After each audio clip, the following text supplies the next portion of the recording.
Hello, dear aspirants, and welcome back to EduTab.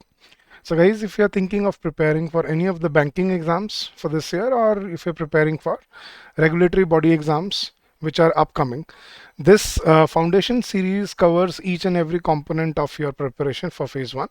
Now, in this series, we are providing you daily lectures. So, this is lecture number 2 for English language. पिछले lecture में हमने guys एक basic orientation समझा था और देखा था कि स्ट्रक्चर ऑफ सेंटेंसेस कैसे बनते हैं, मतलब एक सेंटेंस को कितनी तरह से हम स्ट्रक्चर कर सकते हैं, और हमने सीखा था सब्जेक्ट वर्ब ऑब्जेक्ट क्या होता है। तो अगर आपने वो फर्स्ट लेक्चर नहीं देखा है, please do go watch that lecture, it is going to be very very useful for you. तो चलिए गाइस, स्टार्ट करते हैं आज का lecture. Don't forget to like the session and don't forget to subscribe if you here for the first time. तो guys, सबसे पहले मैं आपको अपनी बिल्कुल फ्री कॉम्प्रिहेंसिव गाइड बुक के बारे में बता देता हूँ। गाइस, अगर आप कोई भी बैंकिंग एग्जाम की तैयारी कर रहे हैं ये गाइड बुक डाउनलोड कीजिए। इसमें आपको हर वो ज़रूरी चीज़ मिलेगी जो आपको अपने एग्ज़ाम की प्रिपरेशन के लिए जिसकी नीड पड़ती है। जैसे आपको स्ट्रैटेजी चाहिए, सोर्सेज चाहिए, प्रीवियस ईयर क्वेश्चंस चाहिए, सिलेबस क्या आता है वो अगर पता करना है तो ये बिल्कुल फ्री गाइड बुक है गाइस। इसका लिंक इस वीडियो के नीचे डिस्क्रिप्शन में मिल जाएगा आपको, वहाँ से आप इसको डाउनलोड कर लीजिए and use it for your preparation. ठीक है, बिल्कुल फ्री ऑफ कॉस्ट है, ज़ीरो कॉस्ट है, कोई पैसा नहीं है इसका। चलिए गाइस, तो स्टार्ट करते हैं। बट एक बार आगे बढ़ने से पहले मैं आपको एक तो रिवाइज करा देता हूँ। हमने लास्ट टाइम क्या किया था गाइस, स्ट्रक्चर ऑफ सेंटेंसेस के, सेंटेंस को कैसे स्ट्रक्चर किया जाता है। सबसे पहले हमने समझा था कि इंडिपेंडेंट क्लॉज क्या होता है, जिसमें एक सब्जेक्ट हो, एक वर्ब हो और एक ऑब्जेक्ट हो। जैसे ही obtained his degree, तो इसमें ही सब्जेक्ट है because he is the owner of the sentence, not the doer of the action. Subject कौन होता है, ऑनर ऑफ द सेंटेंस। तो ही यहाँ पे सब्जेक्ट है, ऑब्टेन्ड यहाँ पर वर्ब है और हिज डिग्री क्या है, यहाँ पे उसका ऑब्जेक्ट पार्ट है। तो इसको बोलते हैं subject verb object universal sequence. तो हमने देखा था कि सिंपल सेंटेंसेस क्या होते हैं, जिसमें एक क्लॉज होता है वो सिंपल सेंटेंस, और मल्टीपल क्लॉजेस से अगर सेंटेंसेस जुड़ जाते हैं तो वो बन जाते हैं कंपाउंड सेंटेंसेस। ठीक है, फिर हमने इनके स्ट्रक्चर समझे थे। सबसे पहले तो 99% सेंटेंसेस वाला स्ट्रक्चर, असर्टिव सेंटेंसेस जो नॉर्मल अपना सबसे पहले सब्जेक्ट फिर वर्ब और फिर ऑब्जेक्ट लेते हैं, 99% सेंटेंसेस यही होते हैं। फिर हमने देखा था इंटेरोगेटिव सेंटेंसेस, ये कैसे बनते हैं, इसमें हेल्पिंग वर्ब सब्जेक्ट से पहले आ जाती हैं और फिर हम क्वेश्चन बनाते हैं इससे। और थर्ड था हमारा डेमोन्स्ट्रेटिव सेंटेंसेस जो हमें समझने थे। इसके अलावा मैंने आपको दो टाइप्स और बताई थी जिसको हम बोलते थे आपका इम्पेरेटिव और एक्सक्लेमेटरी सेंटेंसेस। अब वो एग्ज़ाम पर्सपेक्टिव से ज़रूरी नहीं है क्योंकि वो एग्ज़ाम में नहीं आते, तो वो हमें अभी पढ़ने की ज़रूरत नहीं है। तो चलिए गाइस, अब स्टार्ट करते हैं अपना आज का नया लेक्चर, जो पिछले ही लेक्चर की कंटिन्यूएशन है, पार्ट्स ऑफ स्पीच। ये बहुत ज़रूरी लेक्चर है गाइज और बहुत इंटरेस्टिंग होने वाला है, इसको एंड तक देखिएगा। बट गाइज, अगर आपको अपने एंड पे अपनी स्पीड से प्रिपरेशन स्टार्ट करनी है, आप हमारे कोर्सेज से जुड़ सकते हैं, जहाँ पे आपको ये सारे लेक्चर्स आपको प्री रिकॉर्डेड फॉर्म में with practice questions, exercises, solutions, sample test, mock test, full length test, इन सब के साथ मिलता है। आपको कैसे एनरोल कर सकते हो आप, मैं बस 10-20 सेकंड लूँगा आपके। आपको बस क्या करना है गाइज, आपको अपने ब्राउज़र पे जाना है और अपने ब्राउज़र पे जाके टाइप करना है edutap.in, EDUTAP, edutap.in। और जैसे ही आप edutap.in सर्च करेंगे, आप हमारे लैंडिंग पेज पे आ जाएंगे और यहाँ पे बीच में दिखेंगे आपको बैंकिंग कोर्सेज, इन पे क्लिक कीजिए and you will be redirected to our banking courses. तो ये है गाइज हमारा एक कॉम्बो कोर्स, जिसमें आपको रेगुलेटरी बॉडी एग्जाम जैसे RBI grade A, grade B और कोई बैंक एग्जाम की तैयारी करनी है तो आप यहाँ से कर सकते हैं। इस पर अभी हम 15% डिस्काउंट ऑफर कर रहे हैं। एंड अगर आपको अकेले बैंकिंग एग्जाम की तैयारी करनी है तो आप सिर्फ बैंकिंग जैसे SBI PO, SBI clerk, IBPS PO, IBPS clerk और आरआरबी पीओ, आरआरबी क्लर्क की तैयारी करनी है तो आप इस कोर्स में जुड़ सकते हैं। इसमें आपको बैंकिंग के आपको सारे कंपोनेंट्स मिल जाएंगे। तो इस पे भी हम 70% डिस्काउंट ऑफर कर रहे हैं। So come join us, streamline your preparation and make your journey constructive and fruitful for yourself. तो चलिए गाइस, तो ये था हमारा आज का लेक्चर जो हमने स्टार्ट करना था। तो गाइज, इसका नाम है पार्ट्स ऑफ स्पीच। अब पार्ट्स ऑफ स्पीच क्या होता है गाइज, समझते हैं एक बार। देखो, पिछले लेक्चर में हमने क्या समझा था कि किसी भी सेंटेंस को जब भी हम स्ट्रक्चर करते हैं तो हमें एक सीक्वेंस फॉलो करना होता है, एक स्ट्रक्चर फॉलो करना होता है, सब्जेक्ट, वर्ब और ऑब्जेक्ट। लेकिन अब इससे आगे बढ़ने से पहले हमें अब जो सीखने की ज़रूरत है गाइज, वो है आपका अंडरस्टैंडिंग ऑफ योर वर्ड्स। कि जब भी आप कोई सेंटेंस बनाते हो, देखो पिछली बार तो हमने क्या समझा, रोहित इज प्लेइंग क्रिकेट, इसको हम रोहित आगे क्यों रख रहे हैं, क्योंकि रोहित सब्जेक्ट है, इज प्लेइंग फिर क्यों आ रहा है, क्योंकि वो वर्ब है, और क्रिकेट एंड में क्यों आ रहा है, क्योंकि वो ऑब्जेक्ट है। लेकिन अब समझते हैं, जब भी हम कोई सेंटेंस बनाते हैं, इसमें रोहित क्या है, इज क्या है, प्लेइंग क्या है, क्रिकेट क्या है, जब तक आप ये नहीं पकड़ पाओगे तब तक ग्रामर को अच्छे से समझना इम्पॉसिबल हो जाता है। तो गाइस अब आपको ना अगले आधे घंटे में मैं उतनी ग्रामर सिखाऊंगा जितनी आपने पूरे बचपन से लेके आज तक नहीं सीखी होगी, ये प्रॉमिस है। और आपको कुछ एक वर्ड भी लिखने की ज़रूरत नहीं पड़ेगी, सब आपको अपने आप याद हो जाएगा। बस अपना दिमाग कॉन्शियसली यहाँ पे फोकस करके रखिएगा अगले आधे घंटे में, और देखना आप पूरे बचपन से लेके आपने जितनी ग्रामर सीखी है उससे ज़्यादा ग्रामर आप यहाँ पे सीख जाओगे। तो गाइज़ यहाँ पे आज मैं आपको एक छोटी सी स्टोरी सुना रहा हूँ। स्टोरी क्यों, आप सोच रहे होगे सर स्टोरी से आप कहानियाँ सुना के आप इंग्लिश पढ़ा रहे हो, ये क्या बात हुई। कहीं कहानी नहीं है, ये बेसिकली निमोनिक्स हैं। हम कोई भी, जब भी हमें कोई ट्रिकी चीज़ पढ़नी होती है या जो याद रखने वाली होती है, उसको सिखाने के लिए निमोनिक्स यूज़ करते हैं ये। और ये टीचर्स हम बचपन से ही आपने देखा होगा, हम याद है विबग्योर, विबग्योर हम रेनबो के कलर्स कैसे याद करते थे, एक निमोनिक था VIBGYOR, violet, indigo, blue, green, yellow, orange, red. या हम अपने ये ट्रिग्नोमेट्री के फॉर्मूलाज कैसे याद करते थे, साइन थीटा का फॉर्मूला, कॉस थीटा का फॉर्मूला। तो ऐसे कुछ होता था, पंडित बद्री प्रसाद हर हर बोले, सोना चांदी तोले, या कुछ कुछ स्कूल्स में ऐसे भी होता था कि पाकिस्तान भूखा प्यासा, हिंदुस्तान हरा भरा करके ऐसे पढ़ाया जाता था, शॉर्टकट से, मतलब बेसिकली। या आपको याद है हमें सोलर सिस्टम के प्लैनेट्स के नेम्स याद कराते थे टीचर, कैसे, my very educated mother just served us nice pizza, ऐसे कुछ करके ना। तो मतलब शॉर्टकट्स होते हैं, ये निमोनिक्स होते हैं कुछ याद रखने के लिए। तो ऐसे ही निमोनिक आज मैं आपको एक ग्रामर के लिए देने वाला हूँ। और इस स्टोरी को सुनने के बाद आपको ज़िंदगी में देखना गाइस, आप डिक्शनरी उठा लेना, बेशक आप पूरी डिक्शनरी में जितने भी वर्ड्स एग्जिस्ट करते हैं, आप हर वर्ड को समझ पाओगे अपने आप, बिना कुछ सोचे, बिना कुछ जाने। ठीक है, तो ये कहानी ध्यान से सुनना, ये बहुत इंपॉर्टेंट है आपके ग्रामर का बेस को स्ट्रांग बनाने के लिए, क्योंकि इसके बाद जितने भी हम टॉपिक्स पढ़ेंगे वो इसी से रिलेटेड होंगे। तो गाइज हुआ क्या, अब हमें सीखना क्या है। अब देखो इंग्लिश लैंग्वेज में कितने वर्ड्स हैं, लाखों वर्ड्स हैं। अब सारे लाखों के लाखों वर्ड्स को याद कर सकता है क्या सेपरेटली, नहीं। तो उनको याद रखने का, उनको समझने का कोई तो तरीका होना चाहिए। तो उन्होंने क्या किया गाइज, इंग्लिश ग्रामर जिन्होंने बनाई, उन्होंने इंग्लिश डिक्शनरी में जितने भी वर्ड्स थे ना, उन सबको कैटेगराइज, मतलब सेग्रीगेट करना शुरू कर दिया, कैटेगरीज में बांटना शुरू कर दिया। मतलब क्या किया कि जो एक जैसे वर्ड हैं वो एक कैटेगरी में डाल दिए, जो दूसरे वर्ड्स हैं वो दूसरी कैटेगरी में डाल दिए, जो तीसरे वर्ड हैं वो तीसरी कैटेगरी में डाल दिए। और यूं करके टोटल उन्होंने 8 कैटेगरीज बनाई।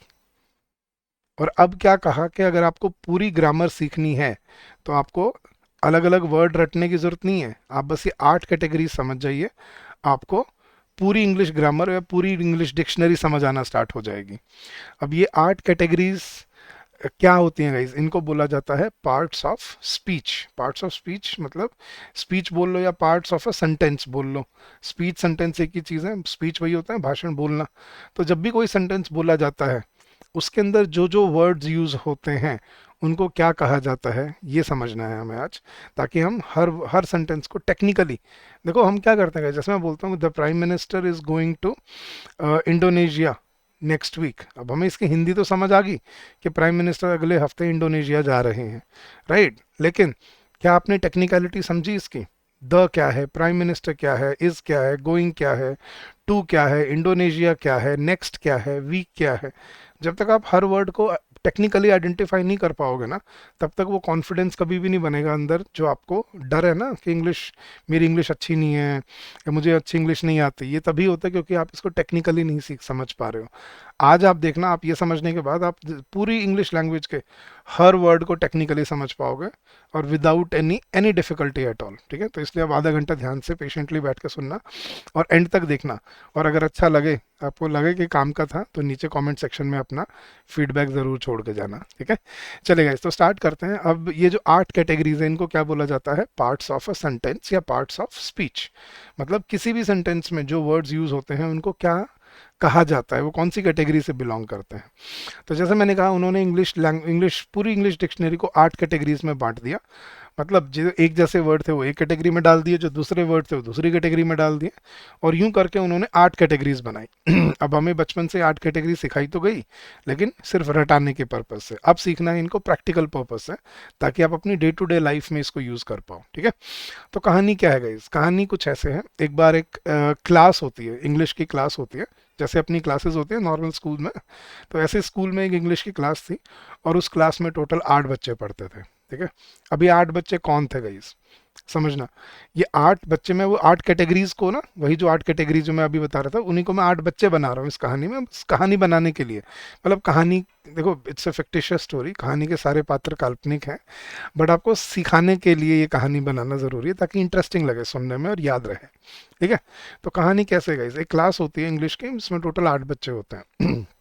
तो बच्चे देखो, जब ये अपनी ना अडोलेसेंस में आ जाते हैं, अपनी वो बड़ी एज में आ जाते हैं, थोड़े से मतलब जवान हो जाते हैं, यंग हो जाते हैं, तो एक नया ही रेबलियस नेचर आता है ना बच्चों में, देखा है वो स्टेज आती है 11th 12th में, वो हवा लगने वाली, हवा लग गई, अपने आप को हम सबसे बड़ा तोपची मानने लग जाते हैं कि हमसे बड़ा कोई है ही नहीं दुनिया में।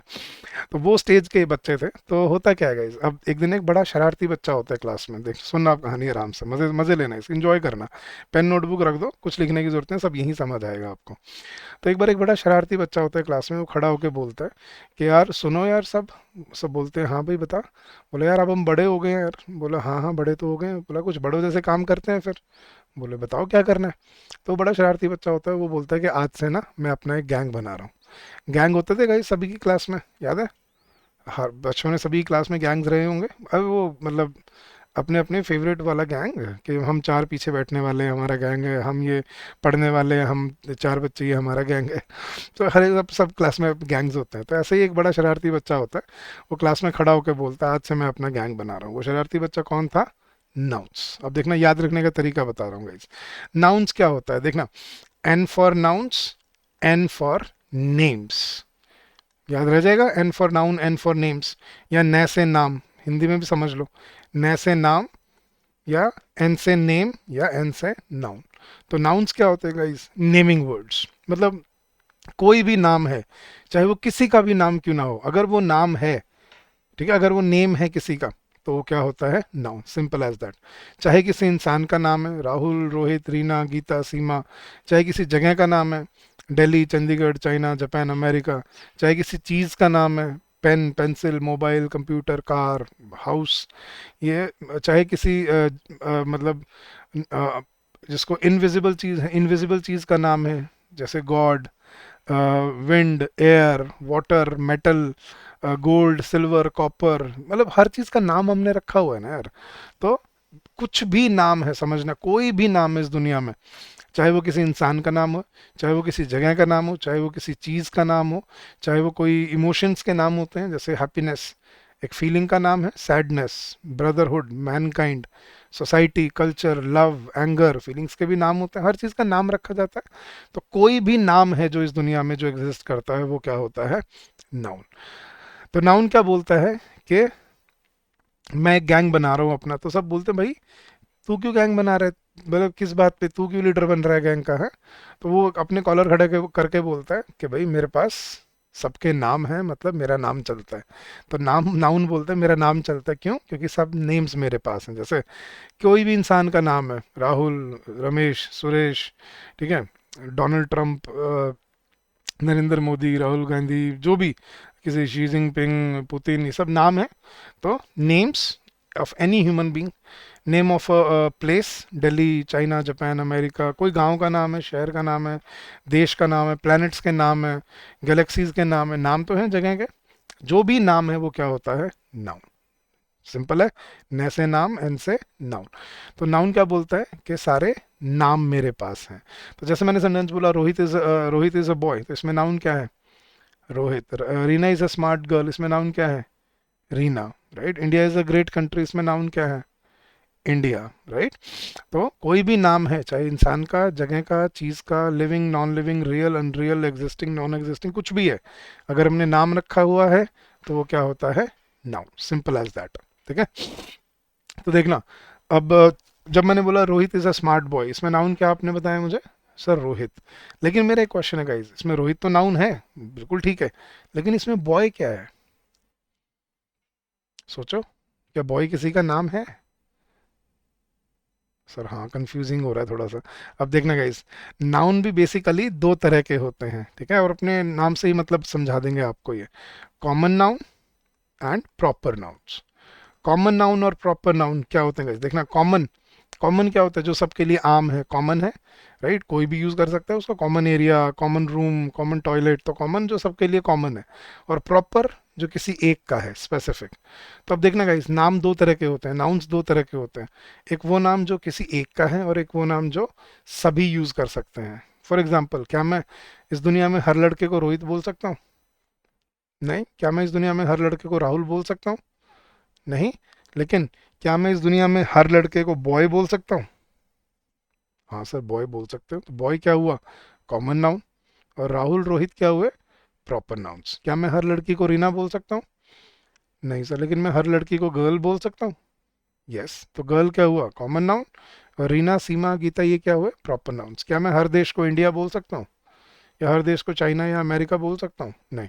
लेकिन मैं हर देश को कंट्री बोल सकता हूँ? यस। तो कंट्री क्या हुआ? Common noun. जबकि ये इंडिया, चाइना, जापान, अमेरिका क्या हुए? Proper nouns. हाँ जी गाइस, क्या मैं हर शहर को दिल्ली बोल सकता हूँ या मुंबई बोल सकता हूँ? नहीं। लेकिन मैं हर शहर को सिटी बोल सकता हूँ? यस। तो सिटी क्या हुआ? Common noun. जबकि दिल्ली, मुंबई, चंडीगढ़, ये क्या हुए हमारे? Proper nouns. तो ऐसे हर नाउन, सभी नाउन्स में दो कैटेगरीज मिलती हैं, एक कॉमन जो सब यूज कर सकते हैं, और एक प्रॉपर। देखना, क्या मैं हर गाड़ी को मर्सिडीज बोल सकता हूँ? या हर गाड़ी को टाटा या महिंद्रा बोल सकता हूँ? नहीं। लेकिन मैं हर गाड़ी को कार तो बोल सकता हूँ। तो कार क्या हुआ? सबके लिए कॉमन। और टाटा, महिंद्रा, मर्सिडीज, इनकी जो भी मॉडल का नाम है वो क्या हुआ? उनका प्रॉपर नाउन। डिफरेंस समझ आ रहा है? तो सबसे पहली कैटेगरी किसने बना ली अपनी? नाउन ने। तो नाउन बोलता है कि भाई, मैं आज से अपना एक गैंग बना रहा हूँ, और मेरे गैंग का नाम क्या है? नाउन वाला गैंग। ठीक है, तो नाउन अपना गैंग बना लेता है, राइट। लेकिन अब आगे कहानी आगे बढ़ती है, देखना गाइस। लेकिन क्या कभी ऐसे सुना है क्लास में एक ही गैंग था? हुआ है किसी गैंग में क्लास में एक ही गैंग था? नहीं। दूसरा गैंग तो आएगा, तभी तो स्टोरी बनेगी। तो देखना, ऑपोजिशन में क्या होता है दूसरी तरफ एक और लड़का खड़ा होता है, और वो बोलता है ठीक है भाई, तो उधर अपना गैंग बना रहा है, तो एक गैंग मैं अपना इधर बनाता हूँ। और वो लड़का कौन था? वर्ब्स। वर्ब बोलता है कि मैं अपना गैंग बना रहा हूँ। तो सब पूछते हैं भाई, वर्ब से तू क्यों गैंग बना रहा है? तेरे पास क्या क्वालिटी है जो तू वर्ब जो अपना गैंग बना रहा है? तो वर्ब बोलता है कि अगर नाउन के पास सारे नेमिंग वर्ड्स हैं, तो मेरे पास भी बहुत सारे वर्ड्स हैं। कैसे कैसे? उसने बोला, पहली पहली तो मेरे पास हेल्पिंग वर्ब्स हैं। हेल्पिंग वर्ब्स कौन सी होते हैं गाइस? ये जो हम अपने सेंटेंसेस में यूज कर रहे होते हैं। Is, am, are, was, were, has, have, had, ये ऊपर लिख देता हूँ, has, have, had, will, be, ये जो होते हैं, ये क्या होते हैं? हमारे हेल्पिंग वर्ब्स। ये किस लिए होते हैं हेल्पिंग? सबसे चलो इनकी भी स्टोरी सुनाता हूँ। गाइस, हमें बचपन से इनका नाम रटा दिया जाता है हेल्पिंग वर्ब्स। लेकिन एक्चुअली इनका नाम हेल्पिंग वर्ब्स नहीं होता। इनका एक्चुअली जो नाम होता है वो होता है ऑक्सिलरी वर्ब्स। ऑक्सिलरी का मतलब क्या होता है गाइस? Secondary verbs. ठीक है, सेकेंडरी क्यों बोलते हैं इनको? अब हमें जब सेंटेंस में हमें जब ये सिखाए गए थे कि हेल्पिंग वर्ब का क्या काम होता है सेंटेंस में, क्या हेल्प करते हैं ये, तभी तो हेल्पिंग वर्ब बोला है इनको, कुछ तो हेल्प करते होंगे। तो बच्चों को रटा दिया जाता है ये किस लिए हेल्प करते हैं? सेंटेंस को बनाने में हेल्प करते हैं, या सेंटेंस में वर्ब की हेल्प करते हैं। ऐसा कुछ नहीं होता गाइस। ये सेंटेंस का टेंस दिखाने के लिए यूज होते हैं, सेंटेंस का टेंस बताने के लिए कि सेंटेंस पास्ट टेंस में है, प्रेजेंट में है, या फ्यूचर में है। देखना, आपने क्या क्या आपको रटाया गया है कि ये सेंटेंस को बनाने में मदद करते हैं। गाइस, तो अगर ये सेंटेंस को बनाने में मदद करते हैं, तो इसका मतलब इनके बिना तो सेंटेंस नहीं बन सकता। तो इसका मतलब रोहित प्लेज फुटबॉल, ये गलत है। रीना कुक्स डिलिशियस फूड, ये सेंटेंस गलत है। तो मतलब ये तो गलत हो गया कि बिना हेल्पिंग वर्ब के सेंटेंस नहीं बनते। और आपने वो दूसरा क्या सिखाया कि ये एक्शन वर्ब की हेल्प करते हैं। क्या बताने में हेल्प करते हैं? सर एक्शन बताने में हेल्प करते हैं। अच्छा, Rohit is a good boy, इसमें कौन सी वर्ब है? Rohit is a good boy, इसमें कोई एक्शन है? तो फिर हेल्पिंग वर्ब का क्या काम है यहाँ पे फिर? तो समझो, इनका काम होता है सेंटेंस का टेंस बताना, कि सेंटेंस कौन से टेंस से बिलोंग करता है, पास्ट से, प्रेजेंट से, या फ्यूचर से। फॉर एग्जाम्पल, जैसे मैंने बोला Rohit was playing, Rohit is playing, and Rohit will be playing. क्या रोहित और प्लेइंग चेंज हुआ है तीनों सेंटेंसेस में? नहीं। लेकिन किससे पता चला आपको कि ये पास्ट है, ये प्रेजेंट है, और ये फ्यूचर है? was से पास्ट, is से प्रेजेंट और will be से फ्यूचर, राइट। तो ये सेंटेंस में टेंस बताने का काम करते हैं, ठीक है। रोहित वॉज माई रूममेट, इसमें कोई एक्शन नहीं हो रहा, लेकिन वॉज तो आ रहा है, हेल्पिंग वर्ब तो है। क्या कौन बता रहा है सेंटेंस पास्ट का है? Was. Rohit is my friend, कौन बता रहा है? Present, is. Rohit will leave next week, कौन बता रहा है? Future, will. तो हेल्पिंग वर्ब्स का काम होता है सेंटेंस का टेंस बताना। तो वर्ब क्या बोलता है कि मेरे पास एक तो ये अपने गिनती के 10-15 वर्ड्स हैं जिनको हम बोलते हैं हेल्पिंग वर्ब्स, ठीक है। और इनके अलावा जो मेन मेरे पास वर्ड्स हैं वो हैं मेरे एक्शन वर्ब्स। एक्शन वर्ब्स बोल देते हैं इनको, मेन वर्ब्स बोल देते हैं, ठीक है। अब इनका क्या होते हैं एक्शन वर्ब, समझना, नाम से ही क्लियर हो जाएगा। कोई भी वर्ड जो सेंटेंस में आपको कोई एक्शन होता हुआ बताता है उसको हम क्या बोलते हैं? Action verbs. कोई भी कोई एक्शन होता हुआ जो बता रहा है, for example Rohit is running, इसमें रनिंग क्या है? वर्ब। रीना इज डांसिंग, इसमें डांसिंग क्या है? वर्ब। ही वॉज ड्राइविंग, इसमें वर्ब क्या है? ड्राइविंग। शी वॉज सिटिंग, इसमें वर्ब क्या है? Sitting. They were playing, he was eating, they were shouting, they were celebrating, India is developing, तो India is developing really fast, इसमें developing क्या है? वर्ब। तो सेंटेंस में कोई भी वर्ड जो आपको कोई एक्शन होता हुआ बताता है उसको हम क्या बोलते हैं? एक्शन वर्ब या बेसिकली मेन वर्ब। तो ये वर्ब बोलते हैं कि मेरे पास ये दो तरह के वर्ड्स हैं। कौन से? एक तो हेल्पिंग वर्ब्स और एक एक्शन वर्ब्स। तब देखने का इस क्लास में सिनेरियो क्या होता है, कहानी को आगे बढ़ाते हैं।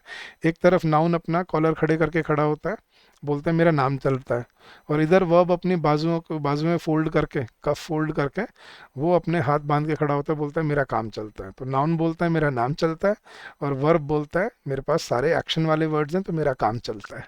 तो ये दो गैंग के लीडर बन जाते हैं। अब देखना होता क्या है। अब देखो गाइस, गैंग बनाना है तो एक एक से तो नहीं गैंग बनेगा, गैंग बड़ा भी करना पड़ेगा। तो अब गैंग बड़ा करने की बारी आती है, तो देखना क्या पता चलता है कि नाउन का छोटा भाई इसी क्लास में पढ़ता था। नाउन का छोटा भाई इसी क्लास में पढ़ता था, तो अगर वो नाउन का छोटा भाई है तो किसके गैंग में जाएगा? ऑब्वियस सी बात है, अपने भाई के गैंग में जाएगा। तब देखना नाउन का छोटा भाई कौन था? Pro noun. हाँ जी, याद रखने की ट्रिक है, देखो प्रो और नाउन से समझ आ रहा है, ये नाउन से रिलेटेड है। नाउन से नाउन तो कॉमन है ना, प्रोनाउंस और नाउन्स, तो नाउन्स दोनों में कॉमन है। तो ये तो समझ आ रहा है ये नाउन से रिलेटेड है। और कैसे रिलेटेड है? हाँ जी, हम ब्रो को हम शॉर्ट में क्या बोल देते हैं? Bro. Pro, pro, bro. Brother को हम शॉर्ट में क्या बोल देते हैं? प्रो, ब्रो बोल देते हैं। तो bro of noun, pro of noun, pronoun, ठीक है। तो मतलब बेसिकली इनका मतलब है जो प्रोएक्टिवली जो नाउन नाउन को रिप्लेस करते हैं। तो इन ये मतलब प्रोनाउन होते क्या है? नाउन का छोटा भाई का काम क्या होता है ये समझना गाइस। नाम तो हमें समझ आ गया, bro of noun, pro of noun, pronoun. छोटे भाई का काम क्या होता है? जब भी बड़ा भाई और छोटा भाई इकट्ठे होते हैं, हमेशा बड़ा भाई क्या करता है गाइस? छोटे को ऑर्डर देता है, ओए छोटे सुन, मैं थोड़ा घूम के आ रहा हूँ, पीछे से संभाल लियो, राइट। मतलब वो खुद निकल जाता है और अपनी जगह पे किसको लगा जाता है? प्रोनाउन को, राइट। तो सेम वही काम यहाँ पे नाउन और प्रोनाउन का है। जब भी किसी सेंटेंस में से नाउन को जाना होता है वो किसको लगा जाता है? प्रोनाउन को। जैसे रोहित इज प्लेइंग, इसमें रोहित क्या था? नाउन। रोहित की जगह मैं ही लगा सकता हूँ, he is playing, yes. Reena is dancing, इसमें रीना की जगह मैं शी लगा सकता हूँ, तो शी क्या हुआ? एक प्रोनाउन। अपने नाम के लिए हम क्या लगाते हैं गाइस? आई। आई क्या होता है? एक प्रोनाउन। सामने वाले के लिए हम क्या बोलते हैं? यू। हमारे लिए हम क्या बोलते हैं? वी। उनके लिए क्या बोलते हैं? दे। और किसी नॉन लिविंग चीज के लिए क्या बोलते हैं? इट। तो ये आई, ही, शी, यू, वी, दे, ये क्या होते हैं? हमारे प्रोनाउंस, जो किसी नाउन को रिप्लेस करके उनकी जगह पे यूज होते हैं, उनको हम क्या बोलते हैं? प्रोनाउंस। क्लियर हो गया? चलो जी, नाउन का भाई, नाउन का भी गैंग बड़ा हो गया, वो भी मतलब यूं हो गया भाई, चल मेरा भाई है साथ में मेरे। लेकिन ये देख के वर्ब को थोड़ी टेंशन हो जाती है, राइट। टेंशन किस बात की? कि यार मेरा तो कोई भाई भी नहीं है, मैं कैसे गैंग बड़ा करूं। लेकिन वो स्मार्ट होता है, वर्ब बोलता है कोई बात नहीं, क्या दुनिया में सबके भाई थोड़ी होते हैं ऐसे, मैं किसी फ्रेंड को बुला लेता हूँ। तो वर्ब ने एक फ्रेंड को बोला कि यार सुन भाई, तू मेरे गैंग में आ जा, ठीक है, मैं अकेला पड़ गया हूँ, थोड़ी मेरी हेल्प कर दिया कर, दोनों भाई की तरह रहेंगे हम भी। अब उसका फ्रेंड मान जाता है उसके गैंग में आने के लिए। तो एडवर्ब का फ्रेंड कौन था गाइस? देखना अब, वर्ब का फ्रेंड कौन था? एडवर्ब। देखना नाम से समझ आ रहा है, एडवर्ब वर्ब से रिलेटेड है, और अपना काम भी खुद ही बता रहा है, क्या करना? वर्ब में ऐड करना। एडवर्ब से याद रखना, एडवर्ब क्या होते हैं? जो वर्ब में कुछ ऐड करते हैं। अब क्वेश्चन है क्या ऐड करते हैं सर? एडवर्ब क्या ऐड करते हैं? Adverb add quality into verbs. तो एडवर्ब्स का काम क्या होता है? वर्ब्स में क्वालिटी ऐड करना, ठीक है, जैसे एक्शन वर्ब में कोई वर्ब क्या होते हैं, एक्शन वर्ड्स, तो किसी एक्शन वर्ड में क्वालिटी ऐड करना वो क्या किसका काम होता है, एडवर्ब का। अब बोलोगे सर किसी एक्शन में क्वालिटी ऐड करना कुछ समझ नहीं आ रहा, थोड़ा सा बताओ। जैसे मैं बोलता हूँ शी वॉज डांसिंग, ठीक है, शी इसमें क्या है, प्रोनाउन, वॉज क्या है, हेल्पिंग वर्ब, और डांसिंग क्या है, एक्शन वर्ब। अगर मैं बोलता हूँ अब सेंटेंस को मॉडिफाई करके थोड़ा सा कि शी वॉज डांसिंग ब्यूटिफुली। हाँ जी गाइस, ब्यूटीफुली किसको बोला है हमने, उसको या उसकी डांसिंग को, शी वॉज डांसिंग ब्यूटीफुली। तो ब्यूटीफुली क्या हुआ यहाँ पर, एड वर्ब। हाँ जी, they were shouting, they pronoun, were verb helping verb, और शाउटिंग एक्शन वर्ब। लेकिन फिर मैंने मॉडिफाई कर दिया sentence, they were shouting loudly.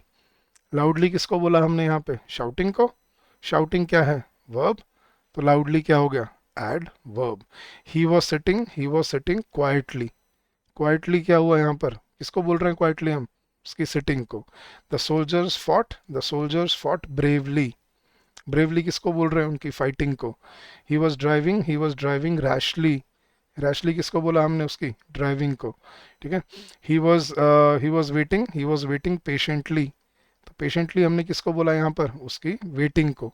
तो कोई भी वर्ड जो किसी एक्शन वर्ब में क्वालिटी ऐड करता है उसको हम क्या बोलते हैं, adverb. They were he was driving carelessly, they were playing smartly, ठीक है। He she was behaving boldly.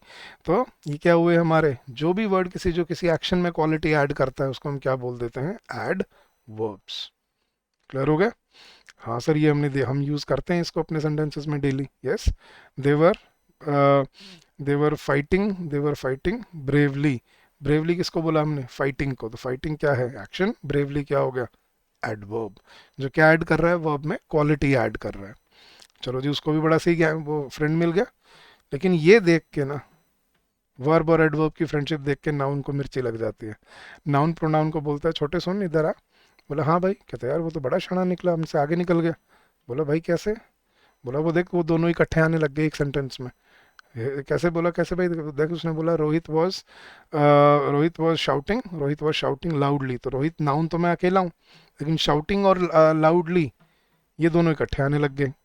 तो एक सेंटेंस में ये दोनों आ गए इकट्ठे, तो ये हमसे भारी पड़ रहा है। बोला प्रोनाउन बोलता है हाँ भाई बात तो ठीक है।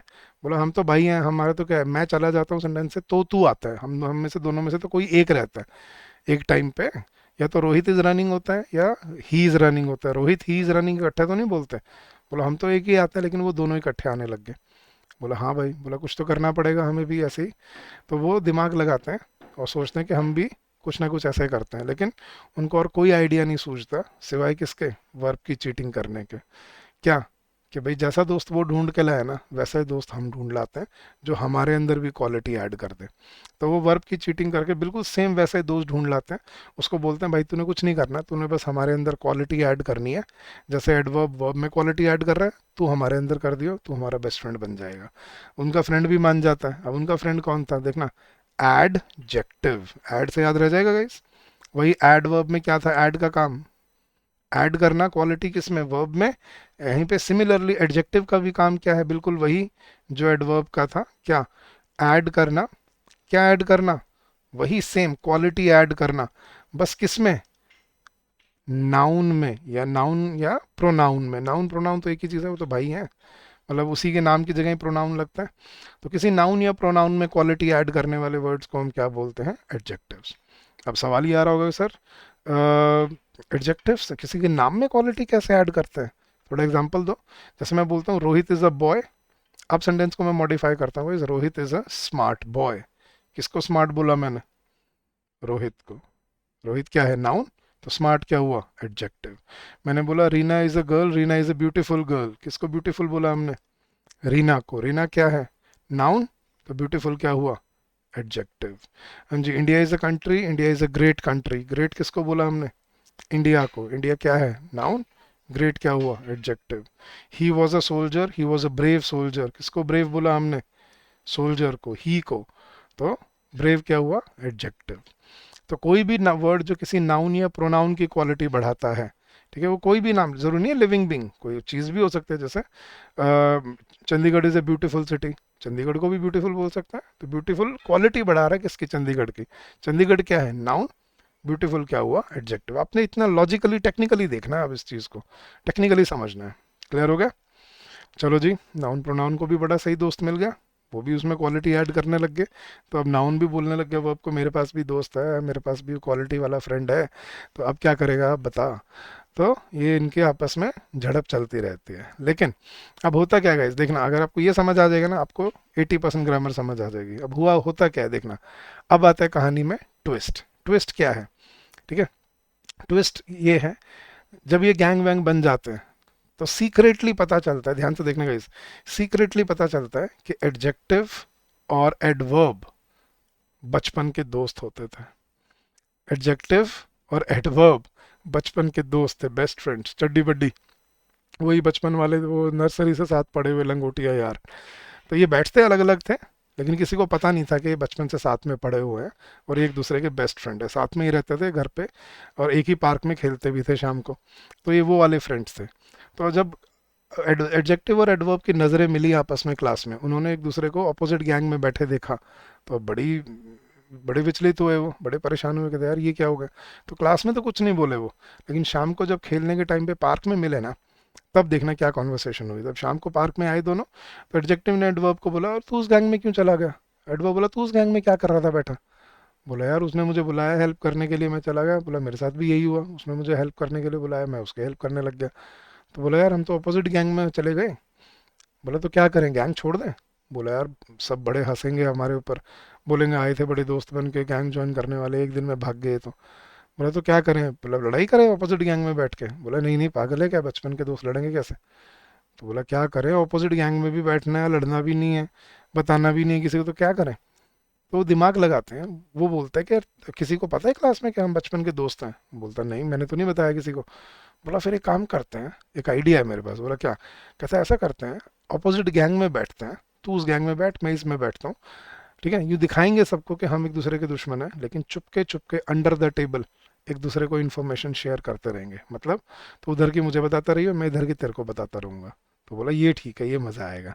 तो एडजेक्टिव और एडवर्ब क्या डिसाइड करते हैं, हम अलग अलग गैंग में बैठेंगे, ठीक है, दिखाएंगे सबको कि हम एक दूसरे के दुश्मन हैं, लेकिन एक्चुअली में क्या करेंगे, एक दूसरे की हेल्प करते रहेंगे। अब कैसे हेल्प करते हैं एक दूसरे की, ये गाइस देखना, ध्यान से देखना।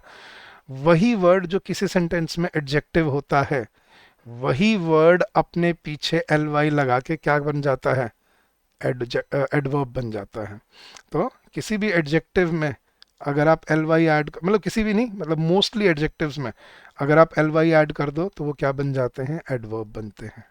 देखना, Reena is a beautiful girl, इधर देखो एडजेक्टिव के नीचे हमने यहाँ रीना को क्या बोला था, beautiful. Reena is a beautiful girl, यहाँ पे ब्यूटीफुल क्या था, एडजेक्टिव, क्योंकि किसकी क्वालिटी बढ़ा रहा था वो, रीना की। लेकिन रीना इज डांसिंग ब्यूटीफुल्ली, अब ब्यूटीफुल्ली हमने किसको बोला, उसकी डांसिंग को, एक्शन को। तो अब ब्यूटीफुली क्या हो गया, एडवर्ब।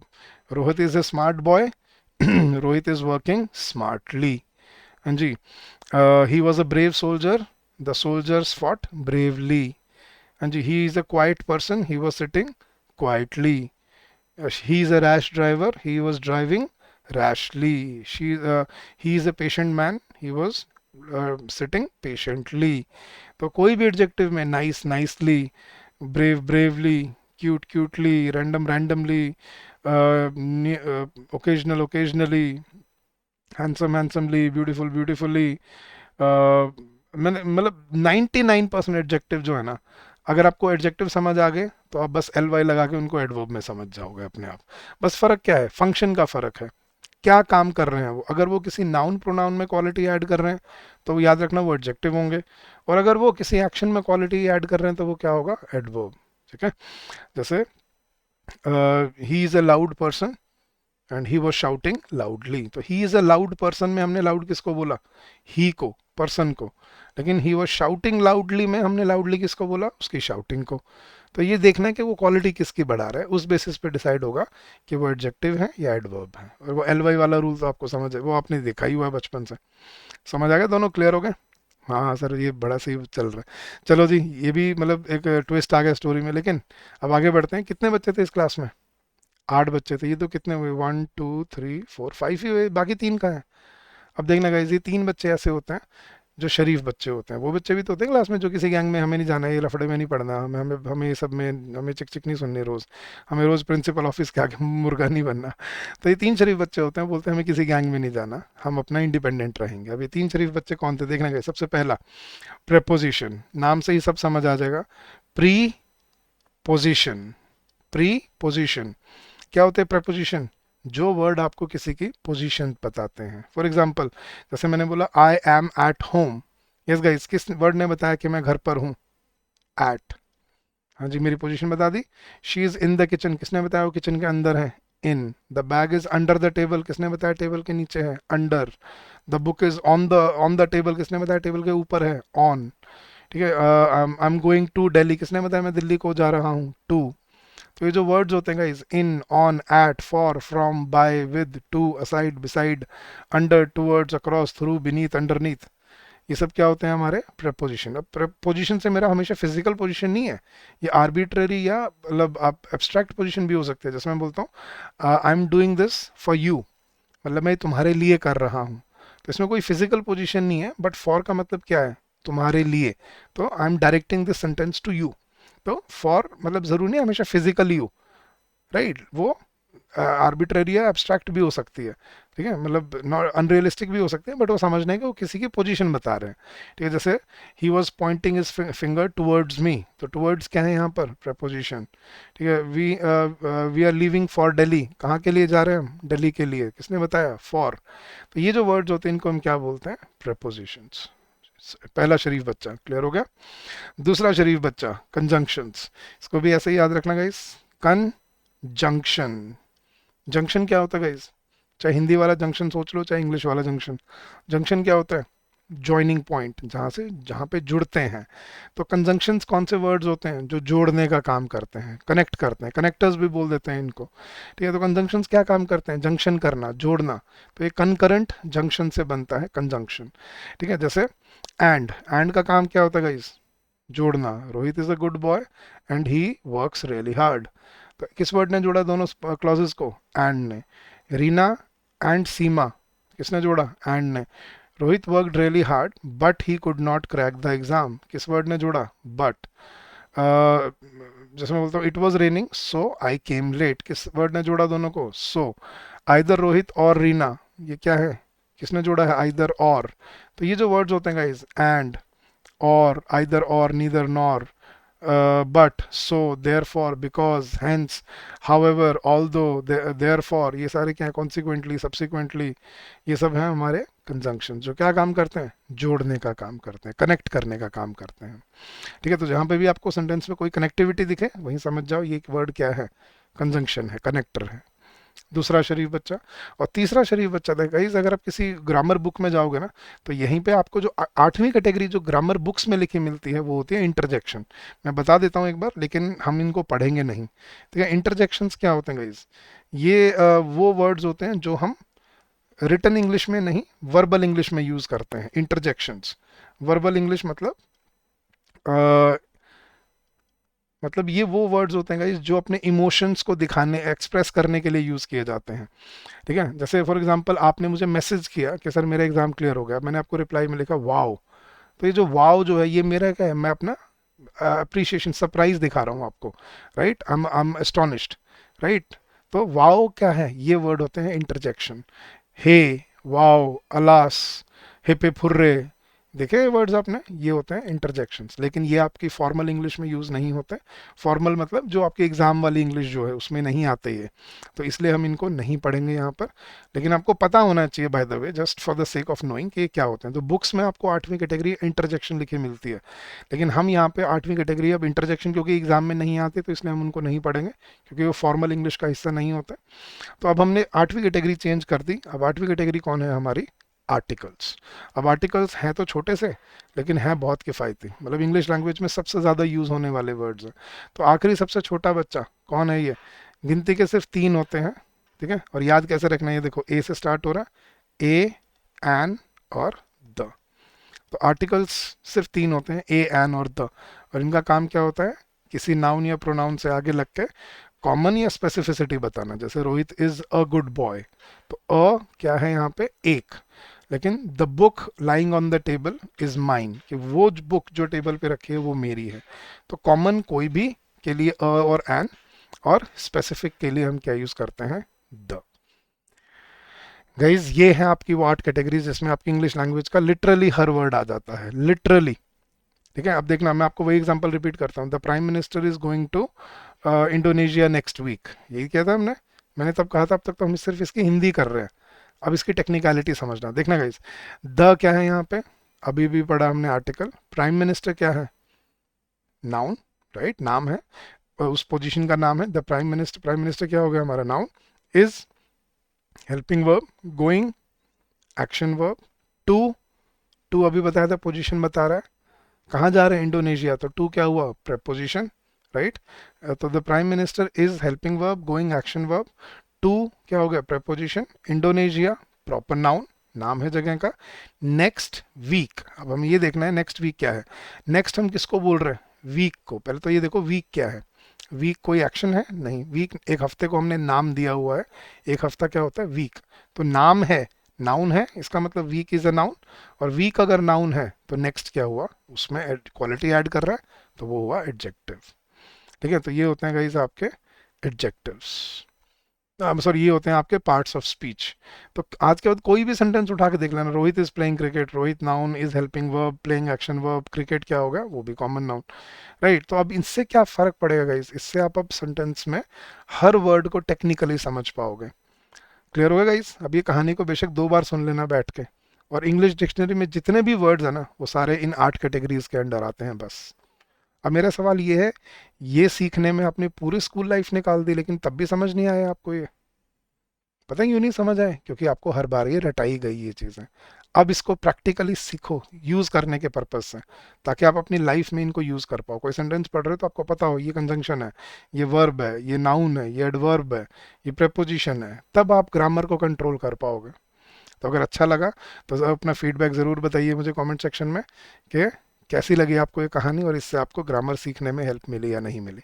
तो डू लेट अस नो कि आपका एक्सपीरियंस कैसा रहा। अब आगे अगले लेक्चर्स में इसको हम और डिकोड करेंगे और आगे और ग्रामर के टॉपिक्स कंटिन्यू करेंगे। क्लियर गाइस, तो I hope this will help you in your preparation and in your journey head. तो दैट्स इट फॉर टुडे। अगले लेक्चर्स में और कंटिन्यू करेंगे, बट जाने से पहले फिर से मैं आपको अपने एक बार कोर्सेज के बारे में बता देता हूँ। इसी लेवल की कंटेंट, इसी लेवल की क्वालिटी आपको हमारे कोर्सेज में मिलती है। अगर आप हमसे जुड़ना चाहते हैं और अपनी प्रेपरेशन को कंटिन्यू करना चाहते हैं तो आप हमारे कोर्सेज से जुड़ सकते हैं। आपको बस क्या करना है, अपने ब्राउज़र पर जाना है और जाके बस टाइप करना है edutap.in। जैसे ही आप edutap EDUTAP edutap.in सर्च करेंगे, आप हमारे लैंडिंग पेज पे आ जाएंगे और यहाँ पे आपको दिखेंगे बैंकिंग कोर्सेज, इस पर क्लिक कीजिए। नीचे आइए, एक तो ये रहा आपका कॉम्बो कोर्स जिससे आप आरबीआई की और अपने बैंकिंग की तैयारी कर सकते हैं। और ये रहा आपका स्पेशल बैंकिंग कोर्स जिसमें आपको सिर्फ बैंकिंग के लिए एसबीआई, आईबीपीएस और आरआरबी की तैयारी के लिए आपको कंपोनेंट्स मिलते हैं। तो गाइज इस पे हम 15% डिस्काउंट ऑफर कर रहे हैं अभी, और ये हमारा 70% डिस्काउंट ऑफर कर रहे हैं। तो कम join us, choose your courses very wisely and start your preparation early, ताकि आपको टाइम मिले तैयारी करने का, इम्प्रूव करने का। अगर कोई डाउट हो, कोई क्वेरी हो guys, you can always call us on this number during the office hours, which is 8146207241, or you can also drop us an email at hello@edutap.co.in. So thank you once again. Keep on working hard, keep on giving your best, and I'm sure you will come out with flying colors. मिलते हैं अगले lecture में guys, till then all the very best.